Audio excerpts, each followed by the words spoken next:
Je suis flou, je suis net. Je suis flou, et je suis net.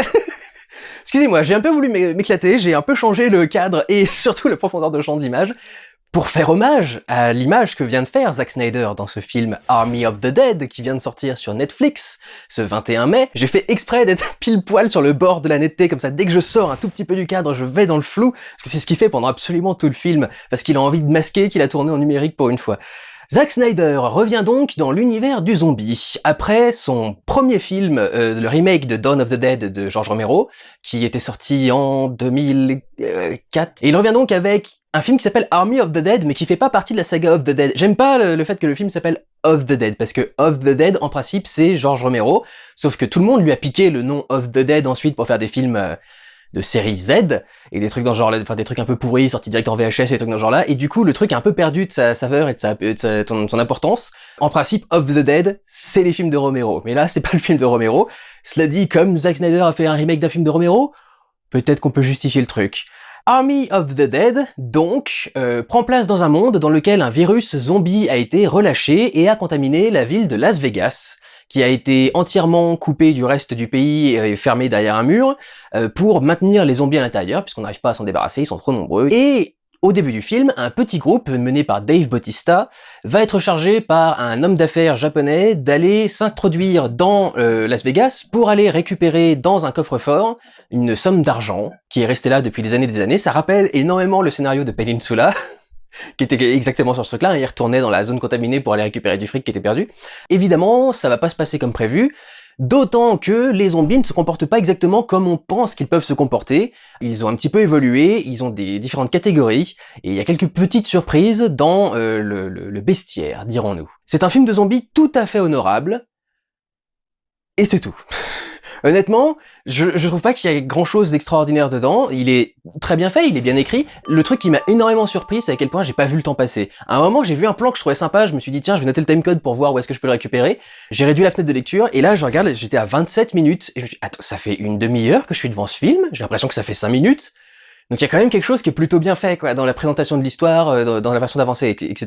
Zack Snyder a plutôt bien réussi à tirer parti d'un petit budget de films produits pour Netflix, mais j'y reviendrai un tout petit peu plus tard à ça. Les personnages sont intéressants, sont bien développés, sont un peu les clichés basiques de ce genre de film. Vous allez voir des choses qui sont très classiques dans ce genre de thriller, slasher, zombie, etc., etc. Il y a des archétypes qui reviennent assez régulièrement dans ce genre de film, et ils sont à nouveau ici dans le truc, mais ils sont plutôt très bien présentés. Certains dans le groupe sont assez originaux. J'ai particulièrement apprécié le personnage allemand notamment qui est chargé d'ouvrir du coup le coffre, et j'ai bien aimé également le personnage français qui est la française qui est jouée par Nora Arnezeder. Comme on se retrouve, Mademoiselle Angélique, Marquise des Anges. J'aurais pas cru vous trouver dans un film de Zack Snyder américain sorti sur Netflix, avec des zombies, mais comme on se retrouve, Madame Arnezeder, merde, je sais plus. Donc ouais, j'ai bien aimé ces deux personnages-là qui étaient un petit peu neufs et un petit peu différents dans ce genre d'univers. Le reste des personnages est un peu plus classique déjà, mais très bien présenté. C'est les dilemmes, les traumatismes passés, leurs différents objectifs, leurs envies, leurs buts dans la vie sont plutôt bien présentés, assez rapidement. Et puis, surtout, ce qui est intéressant, c'est au niveau du développement de l'univers, c'est ses propres zombies. Sans aller dans les spoilers, il y a une variété de zombies assez intéressante. Déjà, il n'y a pas que des zombies qui courent, il y a à la fois des zombies assez lents, qui sont un petit peu les troufions de base, on va dire, et puis il y a ceux qui sont déjà un petit peu plus mastoc et qui peuvent courir plus vite, et puis ensuite il y a, et on l'a déjà vu dans la bande-annonce, il y a les alphas, qui sont ces hommes et ces femmes qui ont des costumes particuliers, qui se dessinent particulièrement, et qui sont plus ou moins la royauté du truc. Et c'est intéressant, en fait, on retrouve le côté mystique et mythologique de Zack Snyder dans cet aspect-là, en fait. C'est une royauté presque zombie, et elle est toujours mise à côté, en parallèle, de la Statue de la Liberté. C'est vrai qu'on voit pas mes mains avec ce cadre, faut que je les mette plus haut.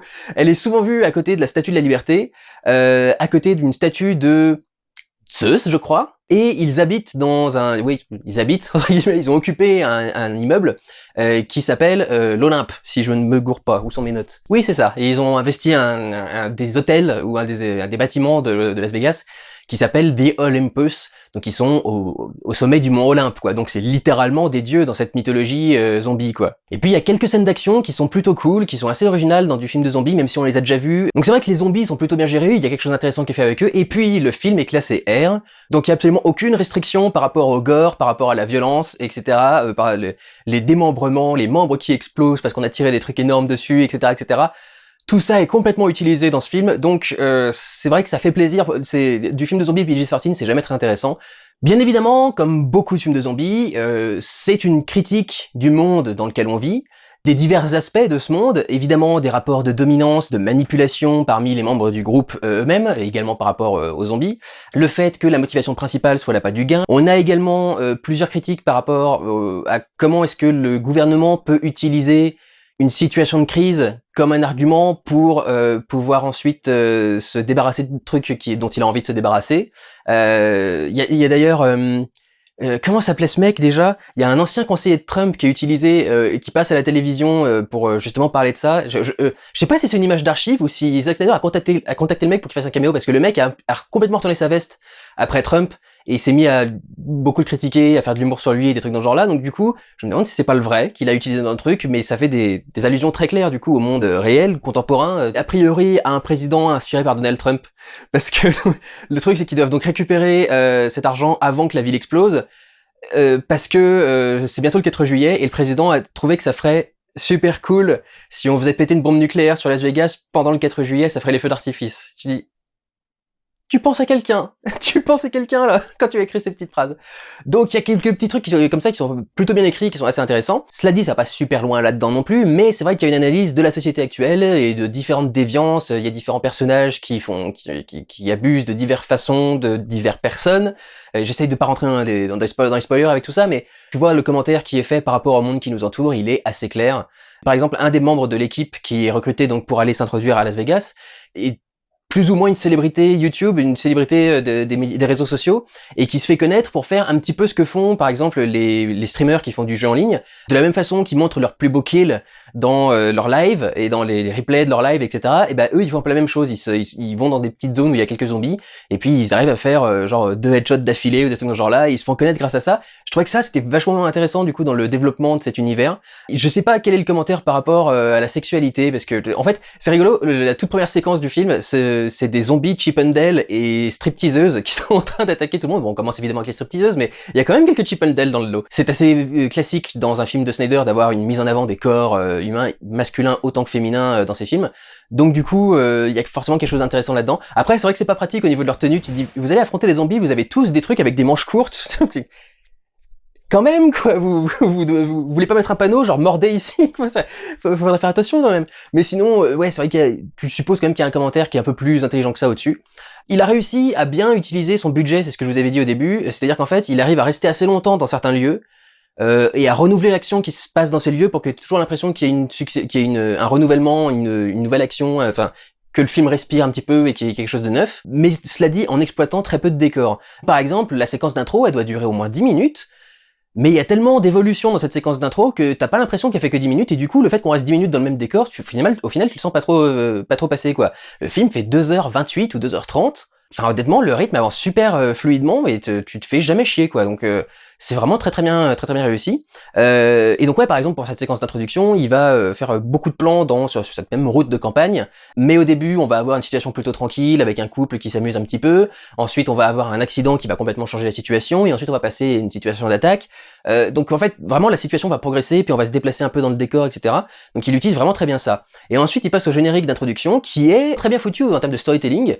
Parce qu'avec quelques ralentis sur tout le chaos provoqué par la première attaque de zombies quand il débarque à Las Vegas, il arrive à faire le résumé de la vie de la plupart des personnages de son film, et à bien présenter du coup quels sont leurs traumatismes de l'époque, qu'est-ce qui a été compliqué pour eux, etc. etc. Je dois dire que pour Dave Bautista, j'ai l'impression qu'il a 2 traumatismes à la suite, donc je sais pas, c'est un peu bizarre peut-être. Rien que ce générique d'intro, montre une maîtrise du storytelling vachement intéressante de la part de Snyder et une façon du coup d'utiliser son budget extrêmement intelligente. Je suppose qu'il a aussi beaucoup exploité le fait que son Las Vegas doit être principalement utilisé en numérique, il doit y avoir pas mal de fonds verts dans le truc. C'est un mec qui gère plutôt bien l'incrustation sur fond vert, Zack Snyder en général.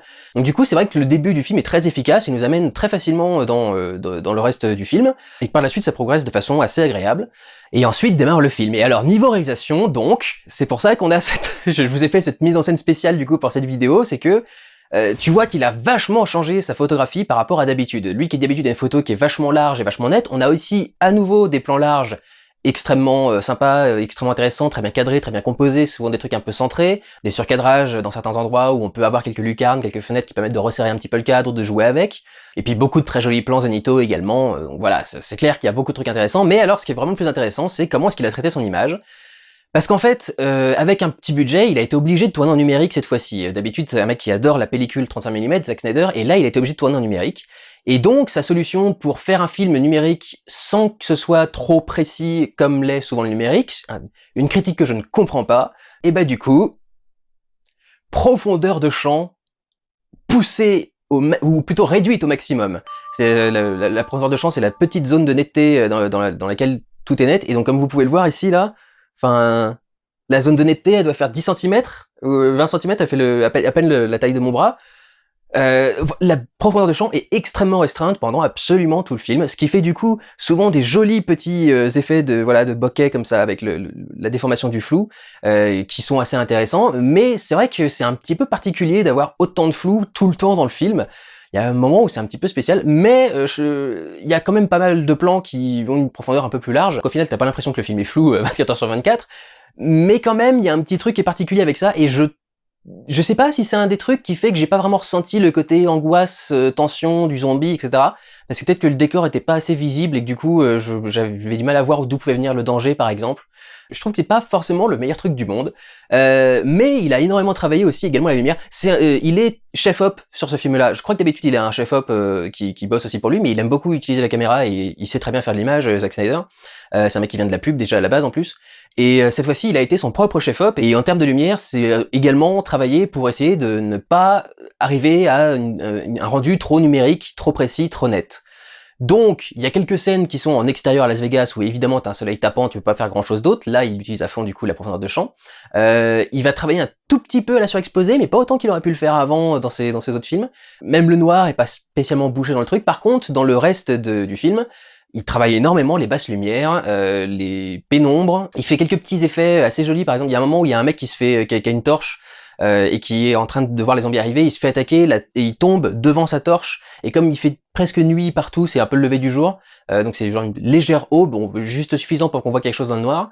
Et il arrive la tête la première devant cette torche, ce qui fait qu'on voit que son visage dans une espèce de masse un peu sombre. Et la lumière d'une torche elle va pas très très loin en termes de puissance, elle s'estompe très vite. Ça fait quelque chose de très joli, de très plastique, il y a un petit côté un peu clair-obscur. C'est quelque chose qui marche plutôt bien. Il y a aussi une bonne gestion du contre-jour dans certains plans qui marche plutôt bien. C'est pas un contre-jour absolu parce que c'est pas juste une silhouette, il y a un peu de rehaussement. Je sais pas si c'est un reflow ou si c'est juste l'environnement qui réfléchit un peu également naturellement de la lumière. Mais ces scènes-là, par exemple, sont très très bien gérées. Et pour revenir un petit peu du coup au flou, pour aider à travailler ce flou, il va beaucoup utiliser des caméras portées. Caméra, alors je sais pas si c'est Steadicam ou épaule, je pense que c'est plutôt la Steadicam parce que c'est quand même assez stable, mais ça ressemble aussi à de la caméra épaule, et je sais qu'il est capable de faire de la caméra épaule un peu stable, notamment quand il a fait la scène post-générique avec le Joker sur Justice League. Il utilise du coup ces mouvements pour que ces personnages sortent et entrent dans le flou régulièrement, comme moi je le fais depuis le début de ce vlog, là, à chaque fois que je bouge un peu la tête. Ça rajoute du coup un côté je sais pas comment dire ça, à vif. Vous savez, la caméra se met à trembler un peu comme nous on se met à trembler, quoi. Elle bouge un petit peu, elle a de l'appréhension, elle a du mal à rester stable. Donc du coup, il y a quelque chose qui passe bien avec certains de ces mouvements de caméra, certains de ces plans et certaines de ces lumières, du coup. Et puis bien sûr, on retrouve les slow motion habituels de Zack Snyder, certains d'entre eux étant utilisés pour donner un petit peu de sens à leurs scènes. Oui, à ces scènes, comme par exemple, évidemment, le moment où il y a des gens qui sont en train de tirer sur les zombies, qui sont en train de les attaquer. À la suite d'une des actions qui s'est passée pendant cette scène d'action, il y a un sac de billets qui a explosé, et du coup, ils sont en train de se battre au ralenti avec les billets qui sont en train de pleuvoir partout autour d'eux. Et donc, tu vois le côté, c'est pour ça que vous avez fait tout ça, quoi. C'est l'argent qui vous a contrôlé, et en même temps, vous pouvez rien faire avec, etc. Une mise en scène qui est intéressante et qui apporte aussi un petit peu de sens à ce qui se passe. Mais après, faudrait pas décoller non plus, c'est pas un film ultra intellectuel, c'est pas un film ultra profond, c'est pas un film qui fait un commentaire particulièrement cinglant ou marqué sur la société, c'est un film de zombies assez efficace. Et pas grand chose en dehors de ça. Je trouve que Dawn of the Dead est plus réussi que ce film-là. Notons pour terminer que Snyder a une très bonne sélection musicale également pour ce film. Les musiques originales, je sais pas trop, faudrait peut-être elles sont pas spécialement notables, mais il y a quelques sélections de musiques préexistantes qui sont intéressantes, notamment juste après une attaque de zombies, arriver dans l'ascenseur et voir la chanson Do You Really Want to Hurt Me qui est assez drôle. Et puis la musique le Götterdämmerung qui démarre quand l'Allemand arrive devant la porte du coffre-fort qu'il doit ouvrir et rend du coup le fait qu'il soit fasciné par par ce coffre à ouvrir avec cette musique, le Götterdämmerung, qui est un truc très épique. C'est le truc qui a été repris, qui a inspiré Don Davis quand il a fait la musique du combat de fin de Neo dans Matrix. C'est pour ça que la musique du combat de fin de Neo dans Matrix s'appelle le Neo-Dämmerung. C'est un rapport au Götterdämmerung qui est une pièce de musique qui était préexistante du coup avant Matrix. Donc c'est un film qui est extrêmement bien fait, qui est très bien géré en termes d'esthétique, qui a des symboliques intéressantes, qui a une histoire qui est pas mal. Ça divertit très bien. J'ai pas vraiment vu les 2h20 passer. Je vous avoue que sur la fin, ça devient un petit peu plus tu t'attends un petit peu que ça finisse, mais pas des masses. Enfin vraiment, j'ai dû me dire ça une microseconde avant qu'il y ait une scène qui s'enchaîne avec un autre truc et que ce soit intéressant. Donc ouais, non, je trouve que c'est un film tout à fait honorable, qui passe très très bien, qui divertira tout à fait correctement. Après, Netflix apparemment a envie de lancer toute une franchise là-dessus. Il y a des courts-métrages, il y a une série animée, je crois, qui doit démarrer avec ça, et puis ils veulent peut-être faire des suites ou un truc. Franchement, je sais pas s'il y a la base d'un contenu pour créer toute une franchise là-dessus, quoi. Enfin, effectivement, il y a quelques trucs par rapport aux zombies qui n'ont pas été tout à fait expliqués, et tu sens que ça pourrait revenir du coup dans une suite. Mais enfin, c'est pas non plus comme s'il y avait un truc absolument fascinant où quand tu sors le truc, tu fais ah non, j'ai vraiment envie de savoir ce qui va se passer avec ça a l'air ouf et tout. Je me fais non, enfin, ça me donne pas spécialement envie de voir des suites, ça me donne pas spécialement envie de revenir dans cet univers. Donc voilà. Personnellement, j'ai passé un bon moment devant le film, mais alors, je pense pas que je le reverrai ou quoi que ce soit, quoi. Donc, tentez votre truc à Netflix, mais je suis pas sûr que ce soit particulièrement la franchise ou l'idée pour ça, quoi. Donc voilà, en ce qui concerne mon avis sur Army of the Dead, c'est un film de zombies honorable qui passera le temps si vous avez envie de vous divertir, mais ça casse pas non plus trois pattes à un canard et c'est pas le chef-d'œuvre du siècle. Voilà, prenez soin de vous, regardez ou allez voir des films. Ciao!